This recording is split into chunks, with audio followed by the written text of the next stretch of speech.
Bienvenue dans le monde des petits rêveurs. Vous êtes prêts pour une nouvelle histoire ?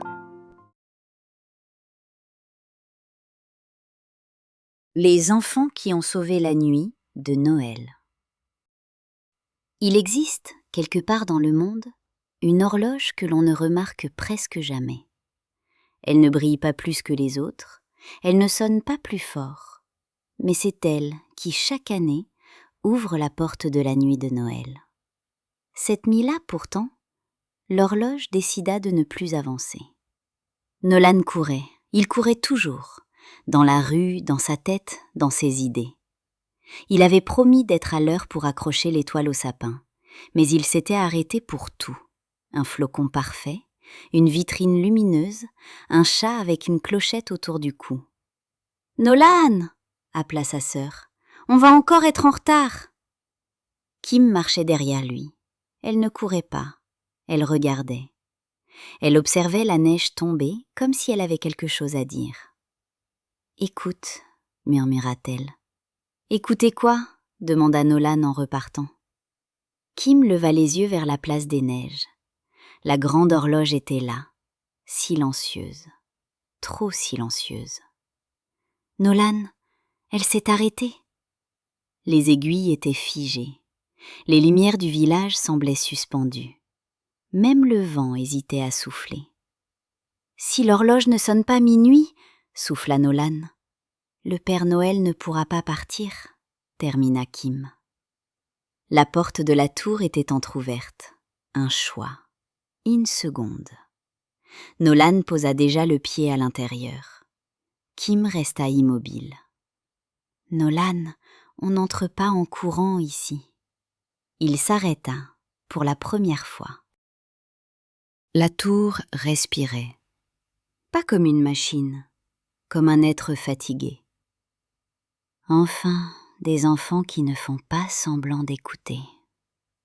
Un petit lutin apparut, lunettes rondes, salopette d'étain. « Minot, gardien du temps !»« L'horloge est blessée » dit Kim sans hésiter. Minot sourit. « Exactement, on lui a demandé d'aller trop vite. Le monde confond urgence et magie. » Nolan serra les poings. « On peut réparer ?»« Oui, mais pas comme tu crois. » Un énorme atchoum secoua la tour. « Coincé, encore coincé. » Le Père Noël était là, pris entre deux engrenages. « Je cours trop, » dit-il doucement. « Même la magie s'essouffle quand on la presse. » Kim s'approcha. « Alors, on va ralentir. » Nolan cligna des yeux. « Moi, ralentir ?» Le Père Noël sourit. « Pas seul. » Minot plaça une roue immense devant eux. Elle s'appelle Harmonie. Elle a besoin de 2 choses. Il se tourna vers Nolan. « Toi, le mouvement. » Puis vers Kim. « Toi, l'écoute. » Nolan tissait le fil d'étoile, impatient. La roue résistait. Kim posa sa main dessus. « Respire avec moi. » Ils respirèrent ensemble. Une dent bougea, puis une autre. De petites secondes argentées couraient partout, affolées. « Elles ont peur, » dit Kim. « Elles ont été tirées trop fort, » ajouta Minot. Kim marcha lentement. Nolan la suivit, plus lentement qu'il ne l'avait jamais fait. Les secondes se calmèrent. « On a le temps d'exister. » L'horloge reprit 2 minutes. Mais ce n'était pas suffisant. Le Père Noël tendit une petite étoile percée. La fenêtre de minuit. Il regarda Nolan. « Pourquoi cours-tu ?»« Parce que j'ai peur de rater. » Il regarda Kim. « Et toi ?»« J'ai peur que tout passe sans qu'on le sente. » Ils se regardèrent. « Ensemble, » dirent-ils. La promesse se forma sans mots. Agir et écouter, avancer et ressentir. La roue Harmonie tourna. L'horloge repartit. Minuit arriva, pas en courant, pas en surgissant, mais comme un souffle qui trouve enfin son rythme. La grande horloge de la place des Neiges sonna, une fois, puis une autre. Chaque battement semblait dire au monde « Tu peux y aller, tout est prêt ». Dans la tour, les engrenages cessèrent de grincer. Ils tournèrent doucement, comme apaisés. La nuit de Noël venait de retrouver son cœur. « Ah !» soupira le Père Noël en s'étirant. « Voilà un minuit qui ne me pousse pas dans le dos. » Il ajusta sa cape, lissa sa barbe, puis posa un genou à terre devant Nolan et Kim. « Vous n'avez pas sauvé Noël en allant plus vite. Vous l'avez sauvé en l'écoutant. Et ça, peu de grands savent encore le faire. » Il leur confia la fenêtre de minuit. Elle brillait doucement, comme une étoile qui n'éblouit pas, mais rassure. Gardez-la. Quand tout semblera trop pressé, trop bruyant, trop rapide, regardez dedans.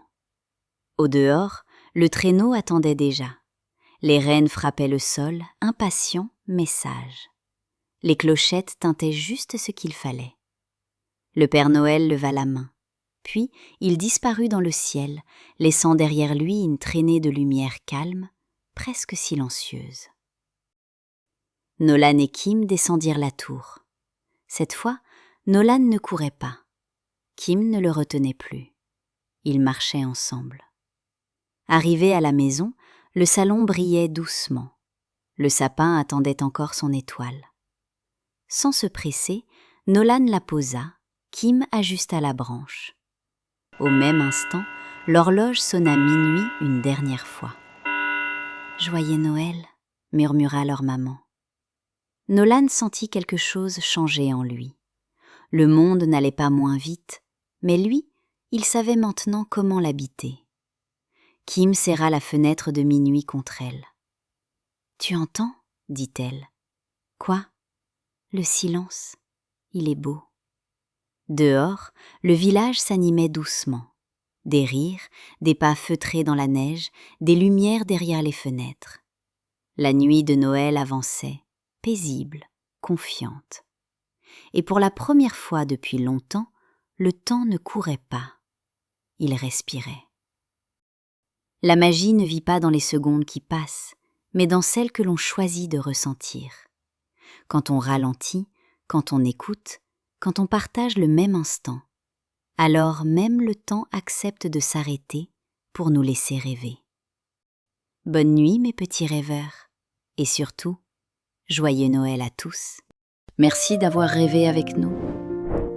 À très vite pour une autre aventure, et abonne-toi pour ne rien manquer.